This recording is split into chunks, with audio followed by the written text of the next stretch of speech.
see, we are right outside of the United States Capitol here for the March for Life. You know, there's thousands and thousands of people here marching to end abortion all across America. The last time we were here was the overturn of Roe v. Wade back in June of 2022, and that was such an emotional. And coming here today, I was thinking there was going to be a lot of pro-choice protesters protesting this march, but we really haven't seen any, which I guess is a good thing. Maybe the tides are turning and people are becoming more and more pro-life, because we know that majority of Americans don't want full abortion through all 9 months of pregnancy. So I was really looking forward to interviewing some pro-choice individuals, asking them why they have the stance that they do, why they believe that babies should be murdered inside the womb up until 9 months. And I want to ask why they are so against the Born Alive Act that would protect any baby that was born alive during a failed abortion, and to require the medical provider to give care to that unborn child. So those are the questions I really wanted to ask, but there's not a lot of protesters here, which is a good thing. Maybe we'll see some at the Women's March on Sunday here in our nation's capital, but thousands and thousands of people here. We're going to go ask people, since there's no protesters, we're going to go ask pro-life people why they're marching. We want to hear their stories. So we are here with Sarah, who is just one of many of thousands of marchers here. Can you tell me why you're marching here today? I'm marching. I've come to March for Life since I was 19 years old, and I'm about 38 now. And we come here in March for the babies, obviously for the preborn, to keep abortion in the mind of the nation. Even with Roe v. Wade overturned, there are plenty of states where babies are not legally protected. So of course we're going to keep coming back. And also this year to celebrate the overturn of Roe v. Wade, and to celebrate all the work so many people have prayed and worked in the pro-life movement for so long. And it's a huge step forward. It's not the end of the battle, but it's a huge step to have Roe overturned. So we are here with Marissa. She's one of the thousands of young marchers here today. Marissa, why are you marching today? To save the lives, because God loves all, so we should too. Right. So Roe v. Wade was overturned about 7 months ago. What was your initial reaction to that? Just that God is still alive and He's still working in all of our hearts. Yeah, He's still in control. So what are you looking forward to now that Roe v. Wade was overturned, but the fight's not over yet? Just to see that all abortions are over and stopped and no one thinks about them anymore. All right, perfect. Well, continue the march, and thank you all for being here. Thank you. So we were just marching up here past the Capitol, and I stopped and saw these signs that say, "Concede from rape, I love my life." And we are here with Rebecca, who is the founder and president of Save the One. Can you tell me why you guys are out here today? Because we have a message to the pro-life movement. Studies show 60% of pro-lifers make the rape exception. And there are people who are willing to compromise and sacrifice our lives, which is child sacrifice. We want equal protection, no exceptions. Our lives matter. We're just as worthy of love and life as anyone else. Absolutely. So we're an organization, a global organization with a network of almost 1,200 who were conceived and raped like me, and mothers who became pregnant by rape. Well, so Roe v. Wade's overturned.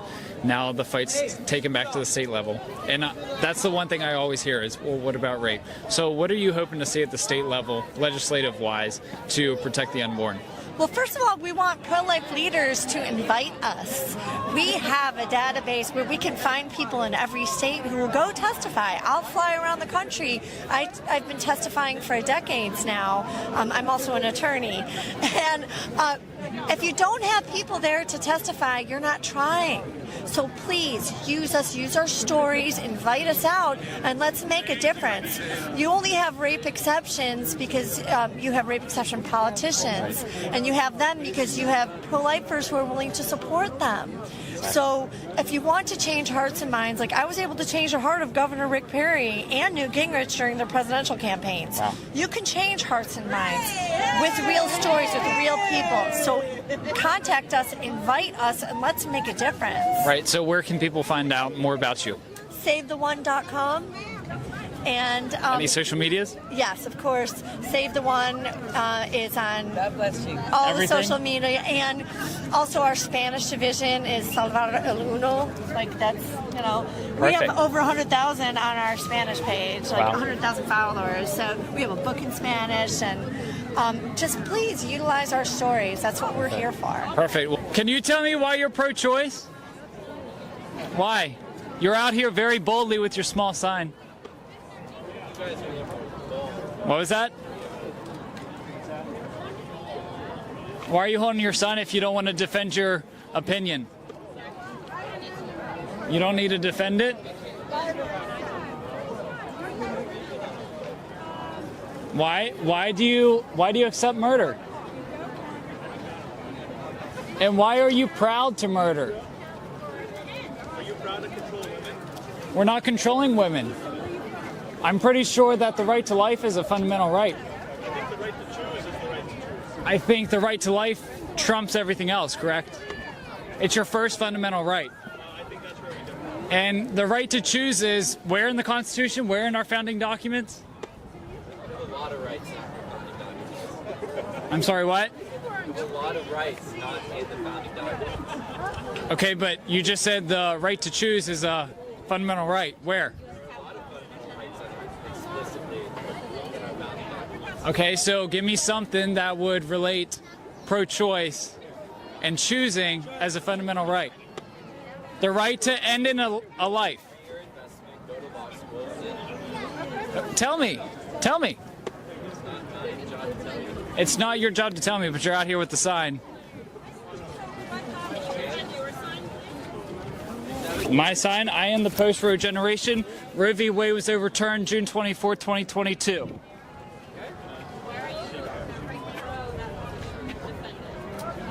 Because I believe that all life is valuable, and life begins at conception according to science. So, ending the life at conception, well, 96% of all biologists say that life does begin at conception. You're going to disagree with science. Well, I think that's proud. Chicago Medical School, Princeton, they've all done the studies. Life begins at conception. Scientists believe it. You have yet to give me one reason as to how pro-choice is relatively a right.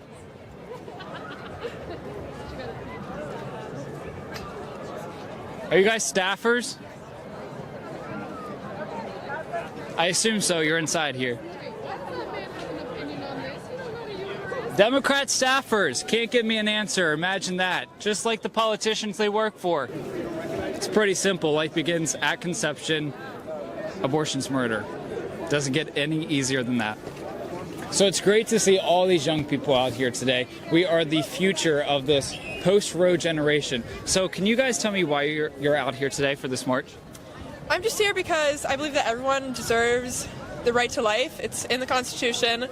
And I just feel that just because someone is scared, rightfully so, because being a parent is incredibly hard, that doesn't mean that it's not going to be an amazing experience in their life, and that having this child and the right to life is something that they should just take away from their child because they don't know what to do. Like, absolutely. They have no options. So why are you guys out here?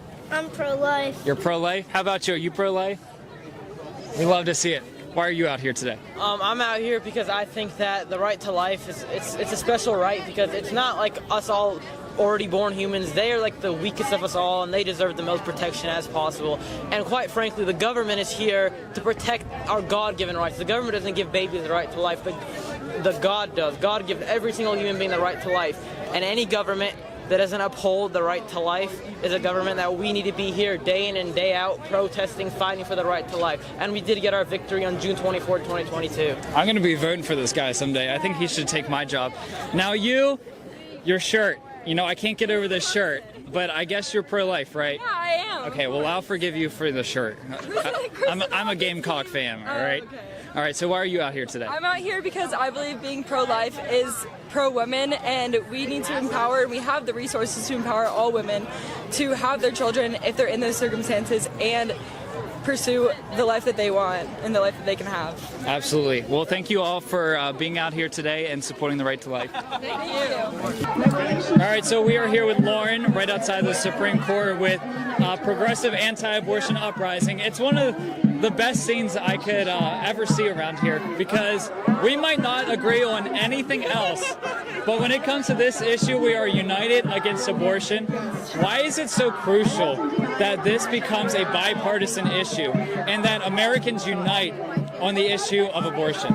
I think there is strength in our diversity because we all have something to bring to the table, whereas POW, Progressive Anti-Abortion Uprising, can dominate in blue cities and blue states because we can't leave those babies behind either, where our center-right moderates and conservatives, they can dominate in the red areas, and through that unity through diversity, we can end abortion in all 50 states. We don't have to abandon California or Seattle, Washington, or Portland. Through that sense of solidified unity of our shared goals of ending abortion, I think that's where we can like unify on. Yeah, I love it. This is what America is supposed to be. Exactly. So since Roe v. Wade has been overturned, what have you guys been doing? What have you guys been seeing in your efforts to make abortion illegal throughout 50 states? We have been trying to strategically use the media and get in the media. The abortion industry has a stronghold that we see on the media, and we want to be able to make it be like we're not ashamed of our pro-life stance. Post-Dobbs, we saw a lot of fear-mongering and a lot of people compromising and pulling back on their pro-life stance. And we want to be like, actually being pro-life is cool. We shouldn't be ashamed. Go forward. We need to go in the legislature on both sides. Amen. I mean, this group has people from all over the political spectrum. So thank you guys for, joining us in this fight. And where can people find more about your organization? POWNOW, PAAUNOW.org. All right, perfect. We'll keep up the good fight. Thank you. You too. All right, so we're right outside the Supreme Court with David Daleiden. He has a pretty interesting story. He was the one who undercover exposed Planned Parenthood for selling babies' bodies after an abortion. Tell me about that experience. Sure. So, one of the most shocking and horrifying things that has cropped up in the wake of mass legalized industrial scale abortion that the Supreme Court had started with Roe v. Wade in 1973 and has overturned, fortunately, in the past year. But one of the most horrifying things that cropped up in the commercial abortion industry was the harvesting and sale of the body parts of late-term aborted children for experimentation, for government-funded research, and all different kinds of things. So my investigative journalism organization, the Center for Medical Progress, we went undercover for 30 months to document and expose how Planned Parenthood and the highest levels of the abortion industry participate in the trafficking and sale of aborted babies. And we released these videos 7 years ago in 2015. It caused a shockwave throughout all of certainly Washington, D.C. and really most of the country. And it focused everybody's attention back on the humanity of the baby in the womb and the inhumanity of what abortion does to them and how abortion exploits and commodifies the most vulnerable human beings. And that renewed focus on the humanity of the baby in the womb, that directly led to states like Mississippi and others forcing the envelope on passing their 15-week limits and others that went directly to the Supreme Court and forced the Supreme Court this past summer to consider and focus on the humanity of the baby in the womb and the demands that places on our elected representatives to protect them from the threat of death by abortion. So there's an incredible element of celebration today for the first time at the March for Life. This is the first ever March for Life where Roe versus Wade is no longer a thing. It's been overturned. It's gone. The power has been returned to the people through our elected representatives to protect families and women and children from abortion. And we're not going to stop. That same optimism and the hope and the celebration that we have for the goodness of human life that we're celebrating here today, we're going to carry that through back to our home states, throughout the rest of the country, and the abortion industrial complex led by Planned Parenthood is going to fall the same way that Roe versus Wade fell in the past year. So stay tuned. All right. Well, I was going to ask you more questions, but you basically answered it all right there. So perfect. Thank you for what you do and continue the good fight. Thank you, guys. See you soon. So we're here with AJ, who is the Director of Activism with Live Action. We were with AJ and a group of other people at the Washington Examiner's mayor's office in downtown DC, where we were trying to get justice for the 5. Can you give me an update on what has happened since that rally? Yeah, so for those who don't know, there was 5 late-term, third trimester aborted babies that were found outside of Washington, D.C. Washington, D.C. Surgery Center. Abortionist named Cesare Santangelo. These babies had overwhelming evidence, prima facie evidence of partial birth abortion and infanticide, being born alive. We delivered these children over to the to the legal authorities, and massive cover-up has happened. There's been absolutely zero oversight, zero examination of these children, and they've totally refused any open investigation. Right, so now that we have this new Republican majority in Congress, are we hoping to see anything there? So that's the goal. We want to press for a congressional hearing to try to really, I mean, when you look at these children, we have whole intact. I spent the majority of my career as a respiratory therapist putting children on ventilators. I can speak to the fact that every single one of those children would have survived outside of the womb, almost every single one of them, with little to no medical help whatsoever. We're bringing this completely towards the establishment here, and they've totally covered everything up. We want justice for these 5 children. Yeah, amen. So completely off topic now. Yeah. I've been asking people today, but I forgot to ask, why is it important that men stand up and get in this fight to end abortion? I love this question, because when you look around right now, you'll see mostly females, right? And we've bought this lie that for some reason we thought this was a woman's issue. There's polling on this that says an overwhelming, almost 80% of women who were polled, post-abortive women, said that they would have chosen life if a man would have stood up and been a man. And as a Christian, I see your hat that says Jesus is King.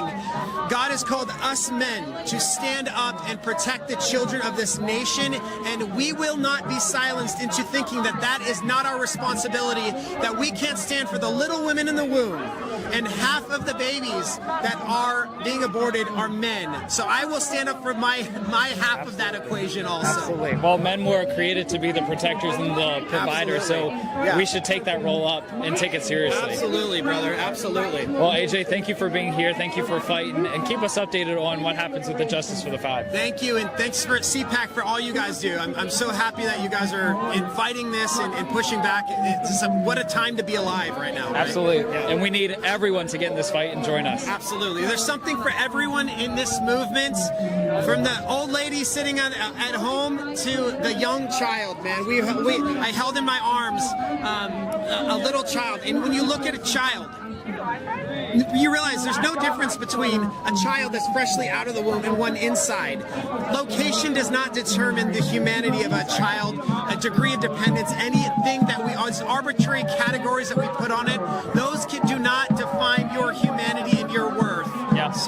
And you just brought up the fact that there's something here for everyone. Absolutely. We have the progressives, the Democrats, the people who are all across the political spectrum joining together and uniting against abortion. It's amazing, but you know what, honestly, it's not surprising, because I don't care. Like, look, if my wife was being assaulted and I needed to Thank you. The tolerant left, everyone. Yes, tolerant left everywhere. So if my wife was being assaulted, I don't care who stands beside me to help protect her. And it's time we see that, you know, human rights are an everybody issue all across the political and religious spectrum. To end political violence is a necessity for everyone. So I'm happy to see that. All right. Well, I can't wait to see what God has in store for us, because I think we're only getting started in this fight to end abortion. So we're here with Anna Lewis. The last time I saw you outside of the Supreme Court was actually the day that Roe v. Wade was overturned. It was a great day. What have you been up to since in this fight? Fighting for life in the states. So with Roe being reversed, everything went back to the states, and we're really just trying to protect life at the moment of conception at every single state, so that everyone knows and recognizes that human life starts at the moment of fertilization, because there's unique and separate DNA at that point. So yeah, just working hard and fighting for life. Right, so we have this new Republican majority in Congress. Are we hoping to see any legislation being passed? I know that we just passed through the House the Born Alive Act. Are we going to see any other legislation appear? I hope so. Our goal is to protect life at the moment of conception. So we are not going to settle for anything less.